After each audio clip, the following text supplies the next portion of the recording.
ক্ষমতায় গেলে শিক্ষা খাতে বিএনপি সর্বোচ্চ বরাদ্দ দেবে বলে জানিয়েছেন দলটির ভারপ্রাপ্ত চেয়ারম্যান তারেক রহমান।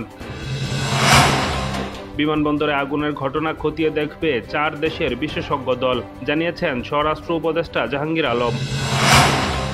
বাস্তবায়নের নিশ্চয়তা পেলে জুলাই সনদে সই করবে এনসিপি, জানিয়েছে আখতার হোসেন। আন্দোলন সামলাতেই বেশি ব্যস্ততা পুলিশের, 7 মাসে ডাকাতি, হত্যাসহ 1040 মামলা। চট্টগ্রামের রাউজানে বাড়ি ফেরার পথে মোহাম্মদ আলমগীর নামের এক যুবদল কর্মীকে গুলি করে হত্যা করেছে দুর্বৃত্তরা। যুক্তরাষ্ট্র ও বাংলাদেশ সরকারের মধ্যে স্বাক্ষরিত সমঝোতা স্মারকের মাধ্যমে প্রথমবারের মতো যুক্তরাষ্ট্র থেকে গম আমদানি শুরু করেছে অন্তর্বর্তীকালীন সরকার। ভোলা শহরের নতুন বাজারে অবৈধ স্থাপনা উচ্ছেদ অভিযানের সময় হামলা ও পৌরসভার 3টি গাড়িতে আগুন দিয়েছে ব্যবসায়ীরা। ব্রাহ্মণবাড়িয়ায় মায়ের দাফন নিয়ে 2 গ্রুপে বিভক্ত হয়ে ভাইদের সংঘর্ষ, নিহত 1।